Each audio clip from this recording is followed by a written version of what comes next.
Hi friend, welcome to my channel Hopali's Kitchen. আজি মই আপোনালোকৰ ওচৰত চিকেন কাৰী ৰেচিপি লৈ আহিছো। তেনেহলে বলকচোন মোৰ ভিডিওটো আৰম্ভ কৰো আৰু মই কেনেকৈ বনাইছো মই তাকে দেখাও।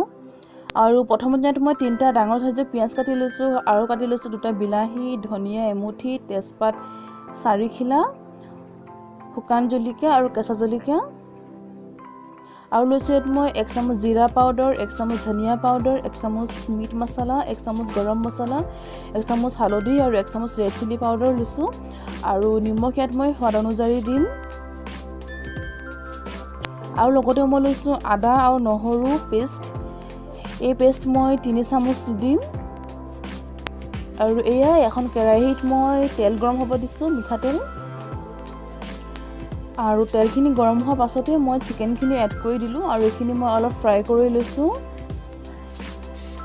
আৰু এনেকৈ মই লৰাই ফ্ৰাই কৰি আছো আৰু এখিনি মই 5 মিনিট মান ফ্ৰাই কৰিম, বেছিকৈ ফ্ৰাই নকৰো। আৰু গেছৰ ফ্লেমটো মই হাই ৰাখিছো। আৰু এয়া সব চিকেনখিনি মোৰ ফ্ৰাই হৈ গ'ল। এতিয়া এখিনি মই উলিয়াই থম। চিকেনখিনি উলিওৱাৰ পাছত ইয়াত মই কাটি থোৱা আলু দিছো আৰু আলুখিনিও মই এনেকৈ ফ্ৰাই কৰি লৈছো 5 মিনিট মান ফ্ৰাই কৰি। আৰু এয়া সব ইয়েলো কালাৰ যোনখিনি হয় এখিনি চিকেনৰ তেল হয়, ইয়াত এখিনি মাংস তেল ওলাইছিলে। আৰু এনেকৈ মই লৰাই আলুখিনি ফ্ৰাই কৰি আছো আৰু জুই ফ্লেমটো মই হাই ৰাখিছো। আৰু আলুখিনি ফ্ৰাই কৰি লোৱাৰ পিছত ইয়াত মই পিয়াজ, তেজপাত, জলকীয়া এইবোৰ গুটেইখিনি দি এখিনিও মই লৰাই ভাজি আছো। আৰু মই পিয়াজখিনি এখিনি ভাজি লম ৰঙচুৱা হোৱালৈকে।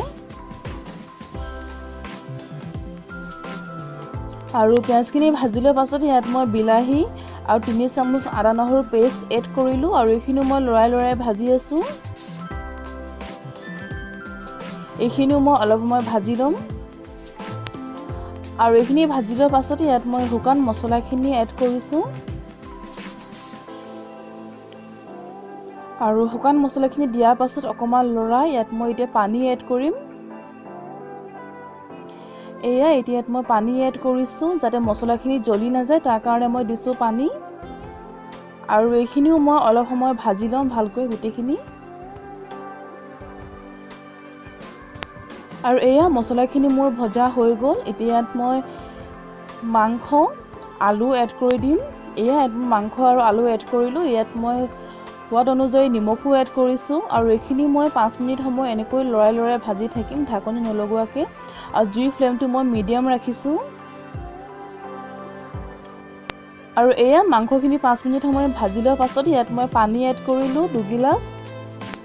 আৰু এয়া মই মাংসখিনি 30 মিনিট সময় সিজালো, ৰেডি হৈ গ'ল। আৰু মই শেষত মই ইয়াত ধনিয়াখিনি দি দিলো ওপৰত। আৰু মোৰ মাংস ৰেডি হৈ গ'ল। এখিনি হ'বলৈ 30 মিনিট সময় লাগিছে। আৰু এনেকৈ আপোনালোকে বনাই চাবচোন, খুবেই টেষ্টি হয় খাবলৈ, ৰুটি বা ভাতৰ লগত খাই খুবেই ভাল লাগে। আৰু কেনেকুৱা পালে মোক জনাব কমেন্টত। আৰু নিশ্চয় ট্ৰাই কৰি চাব আপোনালোকে এনেকৈ। আৰু ইমান দেৰি মোৰ ভিডিওটো চোৱাৰ কাৰণে সকলোকে মই ধন্যবাদ জনাইছো।